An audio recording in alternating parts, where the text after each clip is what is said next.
Hola, buenas tardes a todos. Sed bienvenidos a esta conferencia sobre envejecimiento activo que va a pronunciar el doctor don José Antonio Serra Rexach. Esta conferencia se incluye dentro del programa Platinum que promociona la ONG SECOT y auspicia el Ministerio de Servicios Sociales y Agenda 2030. Y por si alguno no lo conocéis, SECOT es una organización no gubernamental que se dedica a apoyar a jóvenes emprendedores con la ayuda de sus voluntarios, seniors, que son personas jubiladas que aplican sus conocimientos y su experiencia profesional en esa ayuda que ya hemos citado a jóvenes emprendedores. Y respecto al programa Platinum, que es uno de los que impulsa SECOT, es un programa que se integra dentro de lo que llamaríamos el envejecimiento activo. Se trata de sensibilizar y concienciar a la sociedad civil de la necesidad de procurar un envejecimiento activo para prevenir situaciones de enfermedad y dependencia y mejorar la calidad de la vida de las personas mayores. En este caso sería de las personas jubiladas en términos generales. Y para conseguir este objetivo que tiene en vista SECOT, hemos traído para que nos hable de ello a una persona con una máxima competencia en este tema del envejecimiento activo. Una persona que, aparte de gran experto, como os he dicho, es muy cordial, muy humano y que sabe todo. Voy a leeros rápidamente, lo más rápido que pueda, el extenso currículum del doctor Serra, que obtuvo el grado de licenciado en Medicina en la Complutense en Madrid en el año 84 y obtuvo el grado de doctor en el siguiente año 94, también en la Complutense. Se formó como médico especialista, geriatra en el Hospital Clínico San Carlos, de Madrid también, con el profesor don José Manuel Rivera. Desde el año 99 es jefe de servicio de geriatría del Hospital General Universitario Gregorio Marañón y entre el año 2002 y 2004 fue el director de atención sanitaria de ese mismo hospital. A su vez, es profesor titular de medicina en la Facultad de la Complutense desde el año 2019 y recientemente, en noviembre del 23, ha sido acreditado para catedrático por la Agencia Nacional de Evaluación y Acreditación, la famosa ANECA. Es experto universitario en dirección de organizaciones sanitarias por la Universidad Carlos III de Madrid. Y ya, en otro orden de cosas, es un investigador. Es el jefe del Grupo de Investigación Biopatología del Envejecimiento del área de Patología de Grandes Sistemas y Trasplante de Órganos del Instituto de Investigación Sanitaria Gregorio Marañón. Su grupo pertenece al CIBER de Envejecimiento y Fragilidad del Instituto de Salud Carlos III, que engloba a los 20 grupos más relevantes de España que investigan sobre estos temas. Las líneas de investigación principales sobre las que trabajan son los modelos asistenciales para el manejo del anciano enfermo, fractura de cadera, patología cardíaca, cáncer, desnutrición, infección por HIV, cuadro confusional agudo y los beneficios de la actividad física de los ancianos y marcadores del riesgo de mortalidad en ancianos hospitalizados. Han publicado más de 70 artículos en revistas internacionales de mucho prestigio y él es autor de más de 50 capítulos en libros de texto. ¿Qué os voy a añadir más sobre este currículum? Bueno, pues que es una persona, de su persona trasciende una gran humanidad, como ya antes os he dicho, un gran cariño hacia sus pacientes y además es un gran comunicador. Esta es una gran virtud para dar conferencias. Tiene una gran capacidad de expresión y al comunicar también, ya veréis como la conferencia, además de ser muy útil, os va a resultar muy, muy entretenida de escuchar. Doctor, pues cuando usted quiera, ya le paso la palabra. Muchas gracias a SECOT por la invitación, muchas gracias a Concha Montoya por sus palabras y por su presentación. Me estaba, no digo que ruborizando, pero me estaba, en fin, asombrando un poco las cosas que decía y se lo agradezco de corazón. Esta es la segunda vez que participo en un acto de SECOT y a mí me hace mucha ilusión. Yo soy médico asistencial, me dedico básicamente a ver pacientes y cuando se me acercan personas o organizaciones de otro sector con el que no suelo tener trato, me hace mucha ilusión porque creo que es bueno que personas de distintos entornos nos unamos en un objetivo común. Y en este caso, esto de aprovechar el talento senior es algo que pensamos que no tiene más que ventajas. Y si podemos aportar empujando un poquito más del carro, estamos encantados. Por eso reitero mi agradecimiento y mi ilusión de participar de nuevo. El título de lo que vamos a comentar es Ventajas sociales del envejecimiento activo. Quizás sea un poquito más amplio lo que vamos a comentar. Esto es un poco la estructura de lo que pretendemos contar, hablar de los cambios demográficos, hablar de qué es esto de envejecimiento activo, saludable, que ha tenido una serie de cambios no notables, pero sí importantes a lo largo del transcurso de estos últimos 20, 30 o 40 años. Luego centrarnos en los beneficios del envejecimiento saludable y finalmente resumir algo que pensamos que es importante, que son los objetivos de desarrollo sostenible de esto del envejecimiento saludable, utilizando como base un documento de la Organización Mundial de la Salud que, como siempre, son de enorme interés. Estas gráficas son conocidas, pero yo tengo la costumbre, no sé si buena o mala, de siempre que hablamos de envejecimiento empezar explicando algunas cosas que no sé si siempre se entienden bien, ¿no? La esperanza de vida al nacer, muchas veces oímos, con demasiada frecuencia, oímos algo que no es cierto, que es que ahora vivimos más. La máxima expectativa de vida del ser humano es la misma ahora que hace 2000 años. Hace 2000 años había gente que vivía 100 años. La única diferencia es que ahora hay más gente que llega a esa edad. Pero no es que vivamos más. Como sociedad hay más personas que llegan a edades altas, pero vivimos, la expectativa máxima de vida es la misma. Si hablamos de esperanza de vida al nacer, en el siglo XX y lo que va del siglo XXI, vemos algo muy llamativo, que a principios del siglo XX la esperanza media de vida, cuando nacía un niño en 1900, estadísticamente su esperanza de vida eran 30 años.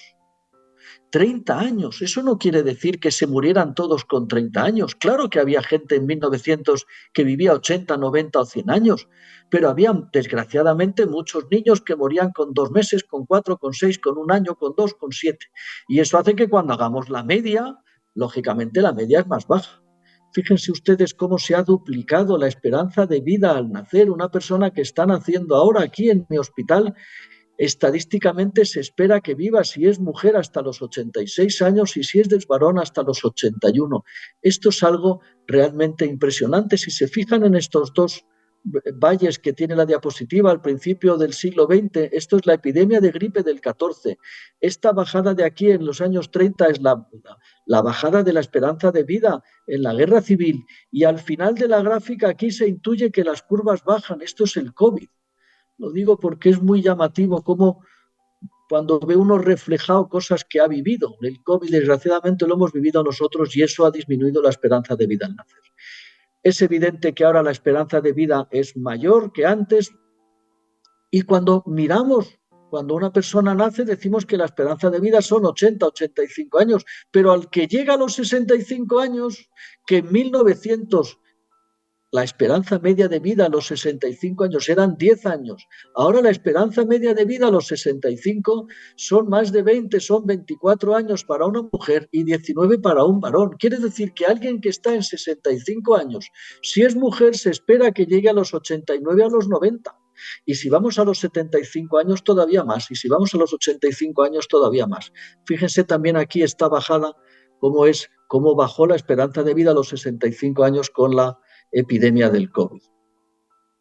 Por lo tanto, en nuestra sociedad, yo nací en 1960 y me gusta compararlo, había en el año que yo nací, solo un 8% de la población tenía más de 65 años. Ahora estamos en el 21 o en el 22 y para dentro de 8 años o dentro de 7 años, 1 de cada 4 personas de nuestro país tendrá más de 65 años, 1 de cada 4. Pero si vamos al grupo de lo que llamamos los más mayores, que en 1960 era solo el 1,2% de la sociedad, vemos cómo ahora estamos alrededor del 7 o el 8%, y para el año 2031 será alrededor del 9%. Quiere decir que en nuestra sociedad cada vez hay más personas mayores, que a su vez son más mayores. No es lo mismo ni mucho menos tener 66 años que tener 86 o 96. Pero creo que es muy relevante ser conscientes que vamos a una sociedad en la que 1 de cada 4 personas va a tener más de 65 años, y como hemos visto antes, a los 65 años ahora, y cada vez irá más, la esperanza de vida son alrededor de 20 o 25 años. Luego, en nuestra sociedad cada vez va a haber más personas mayores, y si vemos esta diapositiva en la que el marrón más oscuro indica el número de personas de 80 y más años, es precisamente el segmento que más va a crecer. En nuestra sociedad cada vez va a haber más personas mayores, que a su vez van a ser cada vez más mayores. Eso hace ese término demográfico que se utiliza frecuentemente de la inversión de la pirámide poblacional. Hace unos cuantos años la pirámide poblacional se llamaba pirámide porque tenía una base muy ancha, la base estaba constituida por gente joven, 8, 5, 10, 15 años, y la base era anchísima, anchísima, y la punta era muy afilada porque poca gente llegaba a esas edades altas. Ahora cada vez hay menos niños y cada vez hay personas en edades más altas, y por eso decimos ese término de inversión de la curva de la población. En nuestro país hace ya 3 o 4 años en el que hay un porcentaje mayor de personas de más de 80, de más de 65 años y que de personas de más de 5 años. Se está invirtiendo, nacen menos niños cada vez, y por lo tanto el porcentaje de personas de más de 65 años es mayor. Y esto es así, como decía al principio, porque las personas mayores se mantienen mayores un número de años mayor que antes. Acuérdense que al principio del siglo XX, a los 65 años, la esperanza de vida eran 10 años, y ahora la esperanza de vida a los 65 años está alrededor de 25 años. Y el otro factor enormemente trascendente es que cada vez nacen menos niños. Si nacen menos niños y los mayores cada vez tienen no una mayor expectativa máxima de vida, sino una mayor esperanza de vida según las patologías que tengan, pues eso es el responsable de este cuadro que tenemos ahora, que cada vez el porcentaje de personas mayores en nuestra sociedad es más mayor. Esta es la mujer francesa Jeanne Calment, que es certificado la persona más longeva de la historia, murió con 122 años, nació en 1875 y murió en 1997. Si ponen la lista en Google, ahora se busca de las personas mayores en nuestra sociedad. Actualmente, según miré yo ayer, la persona más longeva del mundo es una persona española que tiene 116 años. Pero recuerden que la expectativa máxima de vida no ha variado en 2000 años. Sí ha variado el porcentaje de personas mayores en nuestra sociedad. Pues fíjense que como cada vez nacen menos niños y cada vez hay más personas mayores en nuestra sociedad, estos son los trabajadores que sostienen cada pensionista. Esto, ustedes es su mundo, que son empresarios y economistas, está más lejos de mi mundo, que soy sanitario, pero cuando uno ve que cada pensionista es sostenido por 2 trabajadores, 2,71 antes de la crisis del 2009, ahora parece que estamos remontando y estamos en 2,38, uno se le ponen los pelos de punta de pensar que esto sí, cada vez va a haber más personas mayores en nuestra sociedad y menos personas jóvenes. Dentro de poco ya estará menos de 2 trabajadores por pensionista, y será difícil sostener todas estas aspectos tan notablemente buenos y todos estos logros del siglo XX, como son las prestaciones sociales de educación y sanidad, básicamente con tan pocos trabajadores y con tantos pensionistas. Entrando ya más de lleno en cuántas personas mayores se mantienen laboralmente activas, esto es una gráfica sacada de Internet en el que dice que el porcentaje de personas de más de 65 años que están trabajando O sea, ¿cuántas personas de las que trabajan tienen más de 65 años? Pues hay en países, en Japón o en Corea, que están alrededor del 13%, Estados Unidos el 6%, Alemania en el 3%, y nosotros estamos en la parte baja, más baja, baja, con diferencia solo 1,3% de las personas que trabajan en nuestro país tienen más de 65 años. Cuando yo veo esto, yo insisto, soy sanitario, me llama la atención cómo es posible. Yo lo veo en mi hospital, me cruzo con gente con el pasillo, doctor, que vengo a despedirme, que me jubilo. ¿Cómo que usted se jubila, doctor? Sea un cirujano al que le he estado comentando un caso el mes pasado, un oncólogo, una enfermera. Estamos jubilando a gente que está en perfecto estado para seguir trabajando, si es que quieren, o en perfecto estado a lo mejor no para seguir trabajando 35 o 40 horas a la semana, pero sí seguir trabajando una serie de horas que a ellos les vendría bien, luego hablaremos de las ventajas, y que a la sociedad le vendría extraordinariamente bien, en vez de un pensionista más, un cotizante más. A mí como sanitario eso me llama mucho la atención, siempre me alegro si el que se jubila se quiere jubilar, pero como ciudadano digo, pues qué suerte, pero esta suerte, a mi entender, y soy lego en esto de materias de economía, no nos va a durar mucho tiempo. Vamos entonces a qué es esto del envejecimiento activo. Esto del envejecimiento activo se habla desde hace mucho tiempo. Yo traigo ahí definiciones que uno encuentra en la literatura: envejecimiento productivo, envejecimiento vital, envejecimiento exitoso, envejecer bien, envejecer saludablemente, envejecimiento óptimo, y aparece el envejecimiento activo en un documento de la OMS del año 2002 que hablaba de envejecimiento activo y del marco político. Este envejecimiento activo la OMS lo definía como el proceso en el que se optimizan las oportunidades de salud, participación y seguridad a fin de mejorar la calidad de vida de las personas a medida que envejecen. Y hablaban de distintos determinantes económicos. Es difícil envejecer bien o envejecer saludable en un régimen de pobreza. Habla de factores de salud o factores sociales, de factores conductuales de la persona. Hay gente que se prepara para envejecer bien y hay gente que no lo hace o que no sabe prepararse para envejecer bien. Hay determinantes personales, de enfermedades genéticas, hay determinantes ambientales. El vivir en un país o en un entorno contaminado, no es evidente que tengo menos posibilidades de envejecer bien si vivo en un entorno donde la contaminación es menor. Envejecimientos sociales, hay sociedades, hay entornos donde se facilita o uno se ocupa más de este segmento cada vez mayoritario de personas mayores, y otras sociedades que le prestan menos atención. Esos son una serie de determinantes que vienen en el documento este de la OMS del año 2002. Si tenemos que decir gráficamente qué factores influyen para que un niño que ha nacido vaya en la dirección de un envejecimiento saludable, aquí ponemos una foto de una persona muy conocida en Internet que tiene programas de envejecimiento saludable, o este creo que es un cuadro de Zuloaga que podemos contraponer a un envejecimiento menos saludable. Existen 4 tipos de factores hereditarios. Cada vez se sabe más que hay genes que predisponen a la longevidad o genes que predisponen a la enfermedad. Hay enfermedades, las personas que tienen factores de riesgo cardiovascular, que sigue siendo la primera causa de muerte en personas jóvenes o mayores. Hay determinantes también de genética de cáncer de colon, de cáncer de mama, enfermedades que hacen que mis posibilidades de envejecer bien sean menores. Hay factores de accidentes. Yo puedo tener muy buenos genes y no tener enfermedades, pero un día de tormenta me cae una rama de un árbol en el cuello y me hace una rotura de la médula espinal y me quedo en silla de ruedas, y eso son determinantes sobre los que no tenemos tampoco capacidad de hacer nada.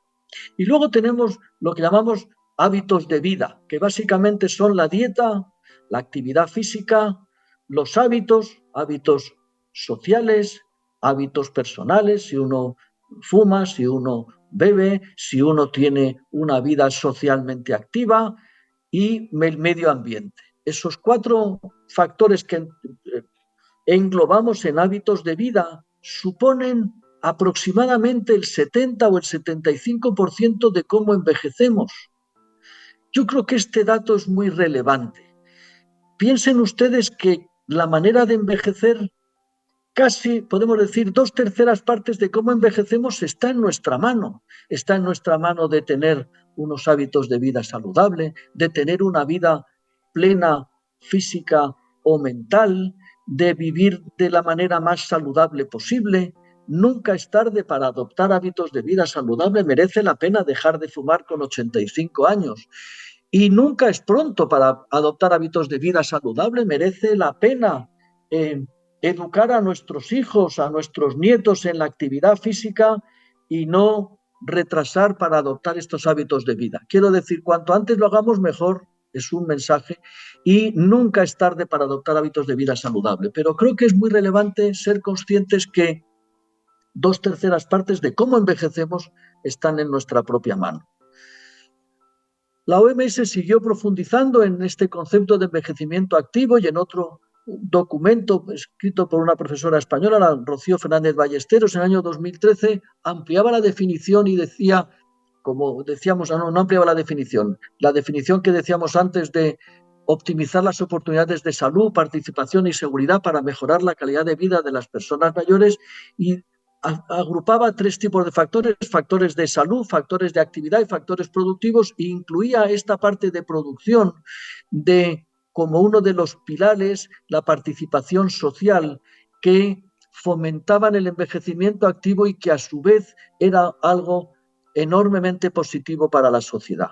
Este es un documento más posterior de la OMS del año 2015, en el que decía que estos pilares ampliaba el concepto, como decíamos antes, de envejecimiento activo, y decía que era una situación donde las personas continúan participando del mercado laboral e implicadas en otras actividades no remuneradas, voluntariado, cuidado de familiares, y viven de una manera saludable, independiente y seguras.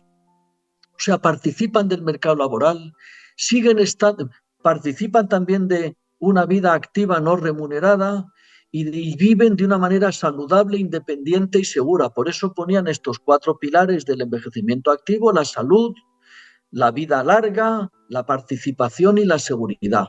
Estos eran los pilares que sostenían el envejecimiento activo. Este ha sido un concepto que ha sido muy predominante durante mucho tiempo, hasta que en el año 2015 la OMS sacó un documento sobre el envejecimiento y salud, y en el año 2016 se publicó la estrategia del Plan de Acción del Envejecimiento y Salud, y estamos ahora inmersos en la década del envejecimiento saludable.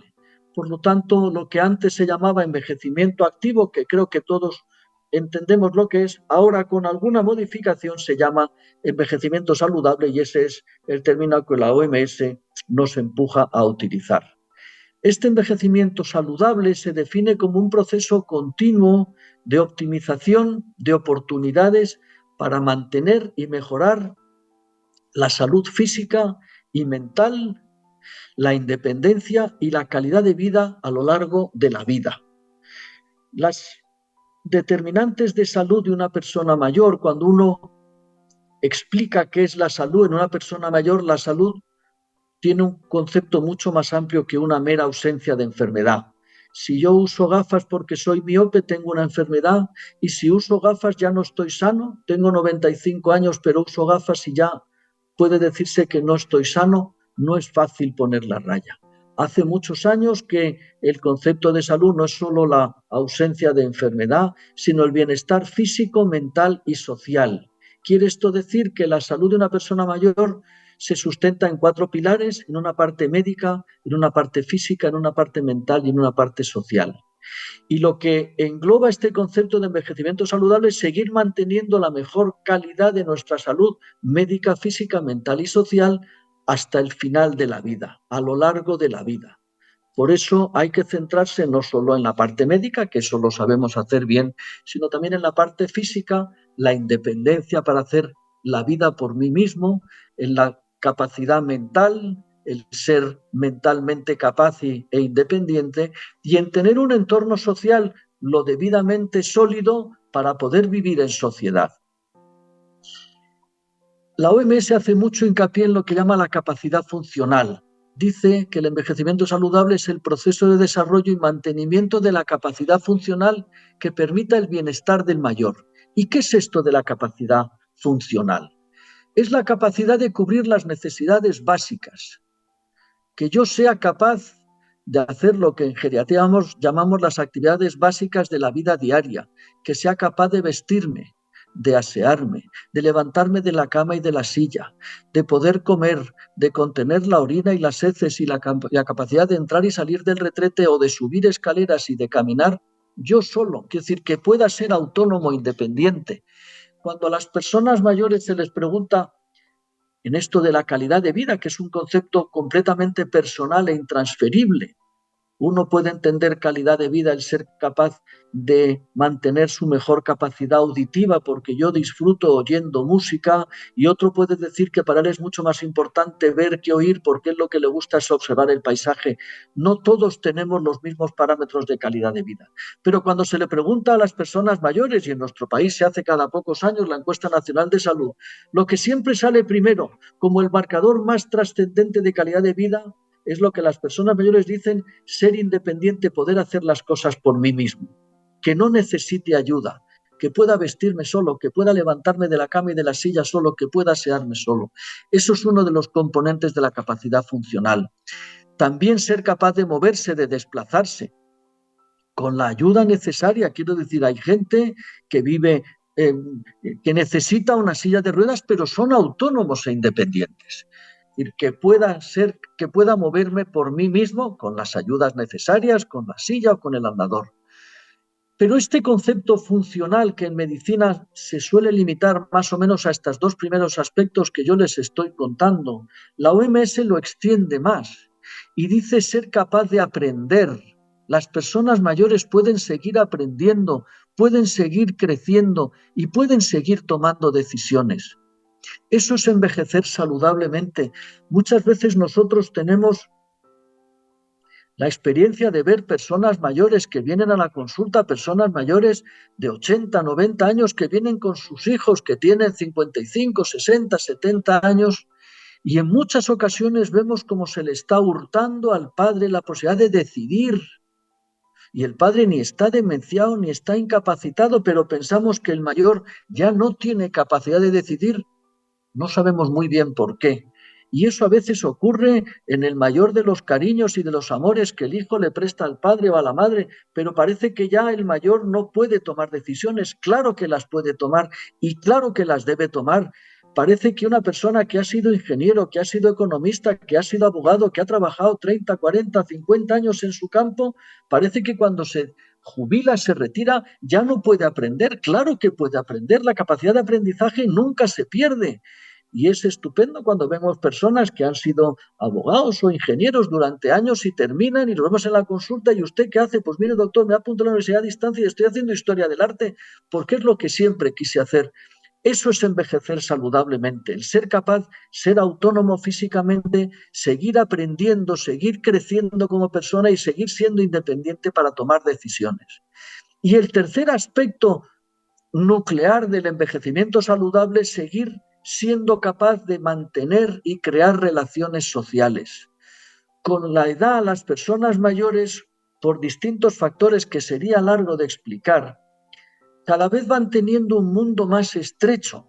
Ya no me gusta viajar. Yo he viajado mucho en mi vida, doctor, pero ya viajes transoceánicos me resultan muy complicados. Ya no cojo aviones, ya solo cojo el tren, ya no cojo el tren, ya no viajo por España, ya no cojo el coche. Y muchas veces nos pasa a pacientes que vemos a lo largo de 10 o 15 años, ya no salgo de casa. ¿Y ahí qué ha pasado? No ha pasado nada. No es que me haya dado un ictus, no es que me haya tenido un accidente y me haya quedado en una silla de ruedas. No, cada vez voy haciendo menos porque mi mundo se va estrechando. Por eso cuando vemos gente en el lado contrario, yo he trabajado de sol a sol durante 40 años haciendo no sé qué y ahora por fin estoy haciendo historia del arte, que es lo que me gusta, o me he apuntado a un coro, estoy en la asociación de voluntarios del Museo del Prado, y estoy creciendo como persona y conozco gente y tengo nuevos grupos de amigos, eso sí que también influye en envejecer saludablemente. Y el quinto punto, el quinto, que entronca claramente con la actividad de este colectivo al que nos estamos dirigiendo, es contribuir a la sociedad. A mí, cuando les ponía el ejemplo de que me cruzo por el hospital con un compañero, con una compañera, médicos, enfermeras, con un prestigio asistencial o docente de primer nivel y que me dicen que a partir de mañana ya me retiro. ¡Qué despilfarro de talento! ¡Qué desperdicio de talento! De verdad que esta persona no vale. A lo mejor no vale para seguir haciendo cirugías de 16 horas, no lo sé, pero de verdad que no vale para enseñar a otros, de verdad que no vale para hacer alguna parte de este trabajo que ha hecho brillantemente bien, a lo mejor no 40 horas a la semana, pero a lo mejor 10 o 15 horas, o de verdad que no vale para nada, ya no vale para nada. Creo que es un desperdicio de talento que no nos lo podemos permitir, ya no por el bien de la persona que se jubila, sino por el bien de la sociedad y por seguir manteniendo todos estos logros sociales que se han conseguido a lo largo del siglo XX. Por lo tanto, este proceso de desarrollo y mantenimiento de la capacidad funcional que permita el bienestar del mayor, como estamos intentando explicar, tiene una serie de palancas que si somos capaces de accionarlas conseguiremos que las personas vivan hasta edades muy altas. Ya les hemos explicado que al principio que no vamos a vivir más de momento, por mucho que lean en los periódicos, ya ha nacido el niño que va a vivir 300 años. Pues el día que viva 300 años lo celebraremos, pero hasta el momento eso es una quimera.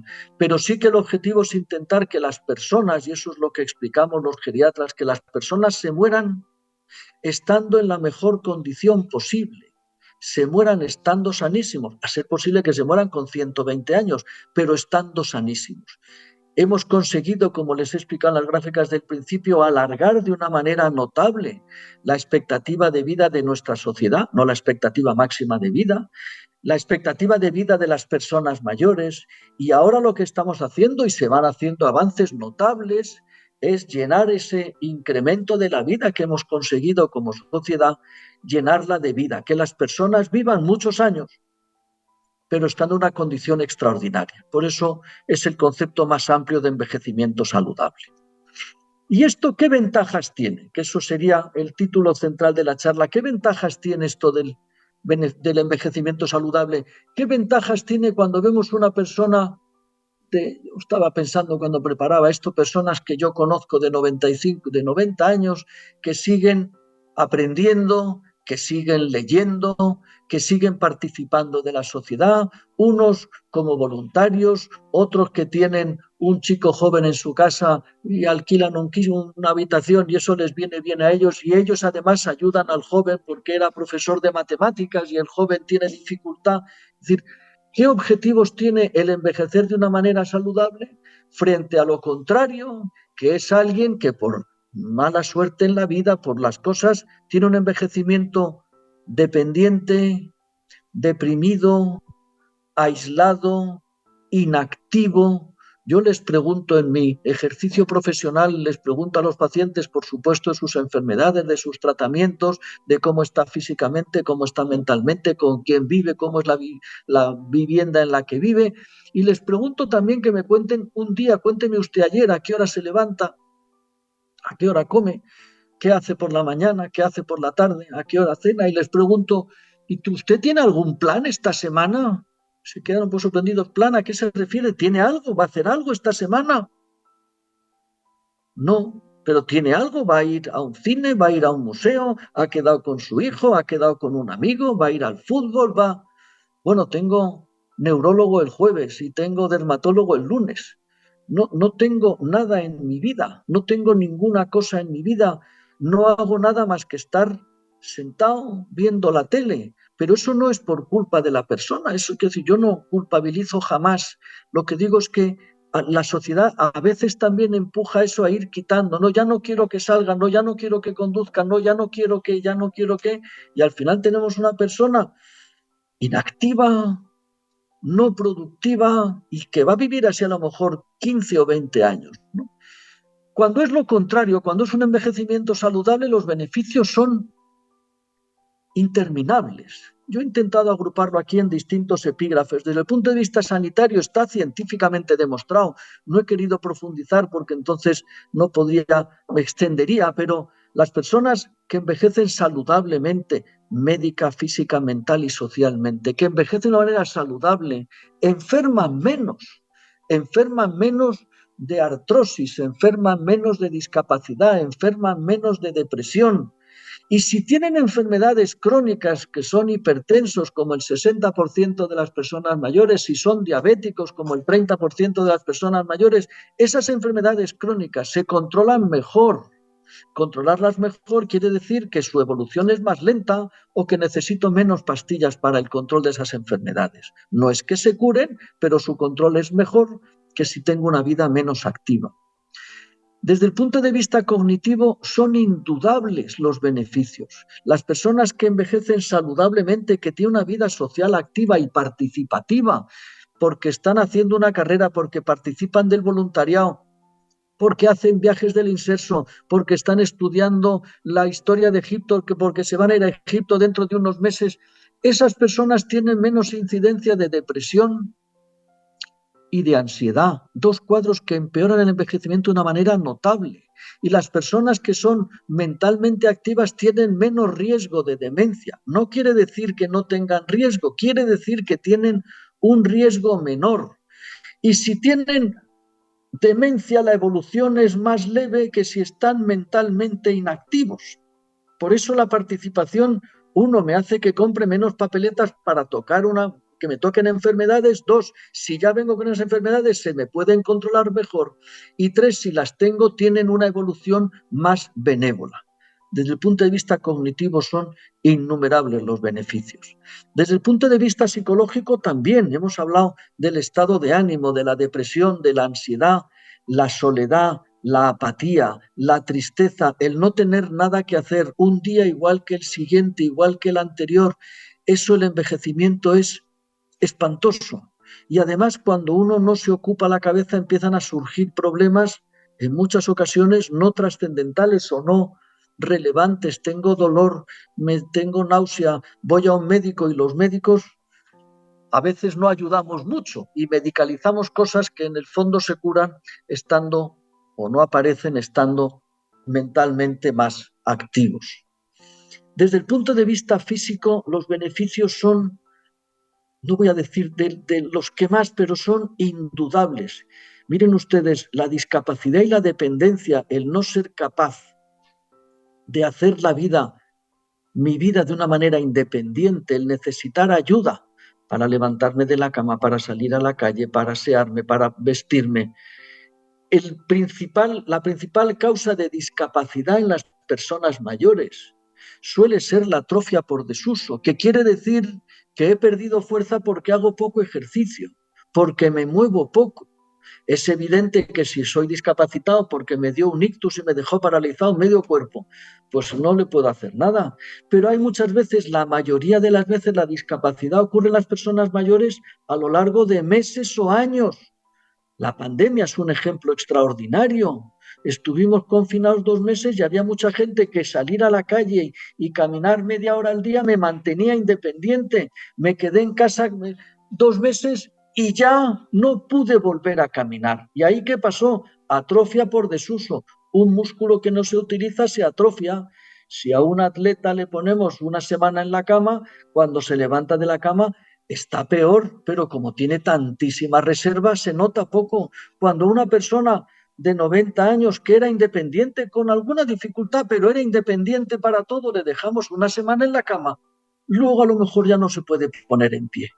Por eso siempre insistimos nosotros a nuestros pacientes que atendemos, tengan 75 años o tengan 95, que para envejecer bien tienen que estar al margen del tratamiento de las enfermedades, físicamente activos y mentalmente activos. Y eso les hará vivir los años que tenga por delante de la mejor manera posible. Y desde el punto de vista de beneficios sociales hay una cosa también muy notable. Todo el mundo sabe que ahora las familias son más cortas, más pequeñas. Yo tuve la suerte de criarme en mi casa, éramos 3 generaciones, mi abuela, mis padres y los hijos. Ahora eso es excepcional. casas son más pequeñas, tenemos menos hijos, la incorporación de la mujer al mundo del trabajo, que es uno de los logros más importantes del siglo XX, ha hecho que, por otro lado, la cuidadora principal, que solía ser la mujer, pues ahora no está, y que en muchas ocasiones no hay posibilidad de que una persona pueda estar en casa porque la ayuda que necesita no se la podemos proporcionar y tiene que ir a una residencia, debe ser institucionalizada, con todo lo que eso conlleva para su bienestar, para su envejecimiento y con todo lo que eso conlleva desde el punto de vista del coste económico. Cualquiera que me esté escuchando, que tenga la mala suerte de tener un familiar en su casa dependiente, sabe perfectamente lo que cuesta tener a alguien dependiente en casa. Por eso, una de las mejores maneras de no necesitar ir a una residencia es mantenerse física y mentalmente lo más activo posible. Hay otro tipo de beneficios que llamamos beneficios sociales, que los hemos anunciado un poco al principio. Si las personas están más sanas, el gasto sanitario disminuye. Un porcentaje cada vez más grande de la sociedad, que son los mayores de 65 años, el 25-26%, si recuerdan la diapositiva del principio, se consumen más de 3/4 partes del gasto sanitario. Cuanto más sana sea la población mayor, menos gasto sanitario tendremos. También los beneficios culturales, de los que hablaremos un poquito más adelante, y políticos o económicos. Lo que a mí siempre me llama la atención es eso que decimos, el aprovechamiento del talento. Eso solo es curioso. Ahora estamos leyendo un ERE que hace Telefónica, que va a jubilar o va, no sé cómo se dice, a retirar a 5.000 y pico trabajadores. Ahora el presidente de Telefónica es muy joven. En otra charla que di en la SECOT ponía fotos de los directivos de las empresas que jubilan a gente con 55 años y créanme que ninguno de ellos tenía menos de 70 años, ¿no? Es sorprendente cómo jubilamos a unos y a otros no los jubilamos. El desaprovechar el talento, esto es una herida que desangra el capital de conocimiento de nuestra sociedad. Muy deprisa ya para terminar, el documento de la OMS del Objetivo Saludable 2020-2030 daba distintas áreas en las que se puede trabajar para un envejecimiento saludable. Y esto yo lo veo, preparando esta charla, lo veo como unos beneficios del envejecimiento saludable y también unas áreas donde voluntarios como ustedes pueden vertir su conocimiento, su experiencia, toda una vida de experiencia y de su profesión en cada uno de estos objetivos, que los pasamos muy rápido porque ya estamos casi terminando el tiempo. Objetivos de desarrollo sostenible: acabar con la pobreza en las personas mayores, acabar con el hambre, mejorar la salud y las condiciones de vivienda, mejorar la educación, algo enormemente trascendente, mejorar la desigualdad de género. Se van haciendo pasos, pero quedan muchos pasos por cubrir, mejorar la eficiencia y el crecimiento económico, mejorar las infraestructuras. También cada vez se va notando más cómo se adaptan las ciudades al envejecimiento, a la población más envejecida. Yo siempre pongo el ejemplo, trabajo en el Hospital Gregorio Marañón, que está en la calle O'Donnell. Para cruzar la calle de O'Donnell en el semáforo rápido hay que estar en muy buena forma física, porque si uno tarda un poquito no llega a la acera de enfrente. Es decir, eso es algo también que tenemos que ser conscientes. Reducir las desigualdades y mejorar los entornos en los que se desenvuelve la población mayor, la paz, la justicia, las instituciones fuertes que garanticen que las personas mayores no van a ser discriminadas. Estos son algunos de los objetivos que este programa 2030 de la OMS dice que son objetivos de envejecimiento saludable, donde, como digo, son beneficios que obtiene la sociedad y son áreas en las que organizaciones como las suyas están haciendo cosas notablemente relevantes. Aquí les pongo, para terminar, fotos de personas que podían estar jubiladas según lo que hacemos ahora, ¿no? Valentín Fuster sigue en activo con 80 años, sigue, y eso lo conocemos bien, laboralmente muy activo, enormemente activo desde el punto de vista asistencial, desde el punto de vista docente, desde el punto de vista investigador, como Rafael Moneo. Margarita Salas ha fallecido el año pasado, pero estuvo laboralmente activa hasta sus 80 años. Warren Buffett, que es uno de los hombres más exitosos de la Tierra, sigue en activo con 94 años. Esta foto de la reina Isabel de Inglaterra es el día que le presentaba la credencial que se llamaba Liz Truss, la anterior primer ministro inglesa, y al día siguiente falleció. Estuvo al pie del cañón hasta sus 96 años. Carlos Soria, que es este famoso alpinista que se ha subido los 14 8000 no sé cuántas veces, sigue estando activo. Lola Herrera, nuestra actriz, con 88 años. Amancio Ortega, con 87. Clint Eastwood, que va a estrenar su próxima película con 93 años. Y podríamos poner tantos y tantos y tantos ejemplos de personas que siguen siendo activas, siguen dando su talento a la sociedad en el mundo de la economía, de la cultura, de la salud, del emprendimiento. Siguen volcando su conocimiento y, por lo tanto, aportando todo lo que saben y no siendo un pensionista más para ser sostenido por dos personas. Ya termino.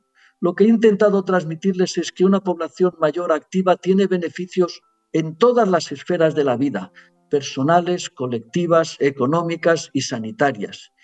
Y, insisto, así terminaba la anterior conferencia que dimos en la SECOT, preguntándonos si realmente puede un país permitirse prescindir del talento, el conocimiento, la experiencia, las capacidades, las habilidades del 25 o el 30% de su población. Mi respuesta es que no se puede permitir ningún país, España no se lo puede permitir, y por eso quisiera terminar reiterando mi agradecimiento a organizaciones como las suyas que ayudan a poder seguir beneficiándonos de todo su talento. También acostumbro a terminar cualquier cosa que hablo agradeciendo al servicio y a las personas con las que tengo la suerte de trabajar cada día en nuestro hospital. Muchas gracias. Muchísimas gracias, doctor. No ha podido ser más entretenida y más informativa su charla, como ya había dicho yo antes. No puede ser más. Pues, me ha llamado muchísimo la atención y me va a permitir que le haga una pequeña pregunta también muy rápida porque ya hemos acabado. Cuando ha hablado usted, una cosa que siempre me ha llamado a mí la atención profesionalmente es esas prejubilaciones que hacen presidentes de compañías del IBEX a gente que a partir de 50 a 55 años los mandan para casa. A partir de una gran pérdida, como dice usted muy bien, del talento, de un gran talento, yo he observado, y lo observé en el momento de la crisis del año 12, del año 10, que todos caían indefectiblemente en una profunda depresión y además había un porcentaje oficial en aquel momento que el 50% acabaron en divorcio. ¿Me puede usted hacer algún comentario sobre eso? A ver, es una pregunta extraordinaria. Yo tengo, claro, yo puedo contar mi experiencia y luego lo que se lee en la literatura, ¿no? Pero todos conocemos gente que está deseando jubilarse desde el primer día que empezó a trabajar, ¿no? Todos conocemos gente que no les ha gustado su trabajo nunca. Pero también conocemos mucha gente que eran unos apasionados de su trabajo, apasionados, que les gustaba lo que hacían, que a uno cuando tiene 55 años lo retiren, cuando no se quiere retirar, caramba, ¿cómo no va a afectar eso a su estado de ánimo? Algo a lo que le he dedicado los últimos 30 años, 40 años de mi vida, me levanto, estudio, hago cosas para mejorar mi capacitación, intento hacerlo lo mejor posible y de repente me dicen, no, que ya a cortar cupones a la calle. Pues eso lógicamente es un golpe en el estado anímico enorme. Y nosotros los vemos, yo hablo de mi experiencia en la consulta, veo gente que me dice, no, yo he disfrutado mucho trabajando hasta que me jubilaron, dicen me jubilaron, emplean ese tiempo, me jubilaron, y entonces, desde entonces no estoy bien de ánimo. También conocemos a algunos que estaban deseando jubilarse y se han jubilado y son felices como no lo han sido nunca. Pero lo que quiero decir es que sería bueno tener la posibilidad de, oiga, yo no quiero seguir trabajando, estupendo, pues se jubila. Oiga, yo quiero seguir trabajando y mi empresa sí quiere seguir contando conmigo, pues es extraordinario. Sería bueno que hubiera cierta flexibilidad. Yo no puedo trabajar al ritmo que trabajaba antes, pero quizá puedo hacer algo para trabajar de jornada, de media jornada. Eso sería extraordinariamente bueno. En relación con el divorcio, me venía al recuerdo ahora una paciente que atendí con gran sentido del humor, que me vino a la consulta y me dijo, doctor, es que le preguntaba de su historia clínica y de ánimo, y dice, de ánimo no estoy bien. Y digo, ¿y eso? Me dice, es que ha llegado un señor a casa que es mi marido y no le soporto. Digo, ¿me puede usted contar eso? Y dice, sí, sí, es que mi marido ha estado trabajando y dormía fuera de casa porque viajaba 20 días al año, 20 días al mes y se ha jubilado y ahora está todo el día en casa. Y es que yo llevaba 40 años que no lo veía. Es un chascarrillo, pero es un poco para también hacer hincapié que hay veces que nos tenemos que preparar para la jubilación y nos tenemos que preparar para la convivencia. No es lo mismo convivir a la hora del desayuno y la cena que convivir cosidos a pespunte 7 días en semana, ¿no? De eso los tenemos también ejemplos en todos los colores, pero lo que sí creo que es bueno es abrir la posibilidad de decir, oiga, si mi empresa quiere y yo quiero, podemos seguir, oiga, y si mi empresa quiere y yo quiero, podemos hacerlo un tiempo que no sea el 100%, sino que sea, creo que esas posibilidades deberíamos explotarlas más. Pues ahora, si me permite, todavía creo que nos quedan un par de minutos. Voy a hacer una pregunta. Me gustaría saber la opinión de un geriatra ante la nueva composición del gobierno español. No quiero entrar en política, pero sí quiero entrar en que han creado un ministerio de infancia y juventud, mientras que no hay un ministerio de personas mayores. Prácticamente están empatados los niños con los mayores. No sé si hay 500.000 más de mayores que de niños o viceversa. Pero, ¿por qué a las personas mayores que votamos se nos deja siempre de lado? El Ministerio de,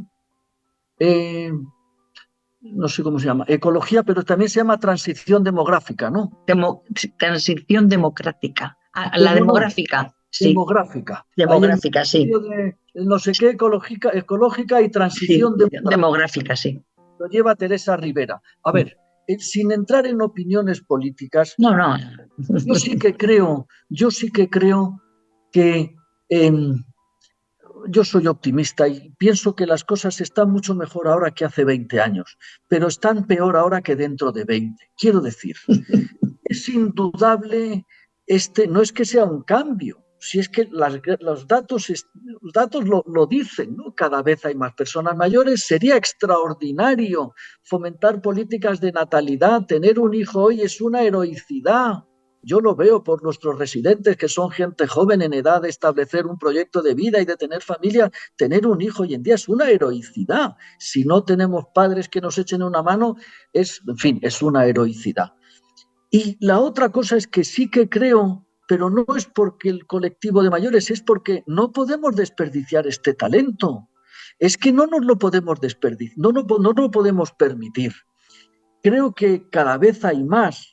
De cuando yo empecé en esto hace 40 años ahora a los viejos se les presta muchísima más atención. La Silver Economy, uno no hace más que leer en los periódicos Salmón, que yo no los leo porque no los entiendo, pero veo los titulares. El grupo de ancianos o de mayores, como uno quiera llamarlos, es una de las economías más pujantes porque ahora tienen más dinero, porque tienen más tiempo libre, porque tienen más formación y porque quieren divertirse más. Y hay cruceros, ya hay viajes, ya hay ofertas, en fin, hay más cosas. Pero creo que el seguir, el que la persona mayor sea alguien que participa de la sociedad, que es que cuando se jubila a los 65 años, estadísticamente me quedan 25, ya hay más gente que va a estar jubilada que el tiempo que ha estado laboralmente activo. Es que eso, ¿no? A uno le chirría. Entonces, al margen de que haya en los gobiernos organismos que tengan que decidir o no, en el nombre del ministerio, decidir o no sobre las personas mayores, creo que como sociedad no nos podemos permitir, no es dejar de lado, pero no prestar toda la atención. No es que qué hacemos con los mayores, es qué hacen los mayores por nosotros, por la sociedad, ¿no? Perfecto. Y ya la última, esta es un instante. ¿Cuándo hay que ir al geriatra? Cuando uno quiera. No, mire, esa pregunta nos la hacen muchas veces. Como decía, la geriatría es una especialidad que intenta mantener a las personas en la mejor condición posible hasta la edad más alta posible. Y eso, yo tengo pacientes en mi consulta, no en mi consulta del hospital, porque no lo tenemos así, en mi consulta privada, que vienen con 50 años. Yo es que quiero seguir estando así de bien. cuando tenemos el entorno sanitario, la media de edad de los pacientes que tenemos hoy ingresados aquí, de los 100 pacientes que tenemos ingresados, son 90 años, la media. Hoy tenemos 3 centenarios, 48 con más de 90 años y por debajo de 75 creo que tenemos uno o ninguno. Entonces, al geriatra se va cuando se quiera. Cuando lo que quiero es mantenerme lo mejor posible, vaya al geriatra. Cuando lo que quiero es intentar no empeorar, vaya al geriatra. Cuando lo que intento es controlar la situación que tengo ahora, vaya al geriatra. Uno va al geriatra cuando quiera, que esto es un mundo libre. Bueno, pues ya no le voy a preguntar más, porque si no, no va a llegar usted.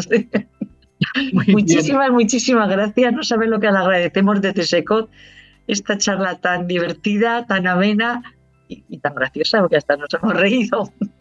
Pues saben que para mí un tema que nos afecta tanto a nosotros.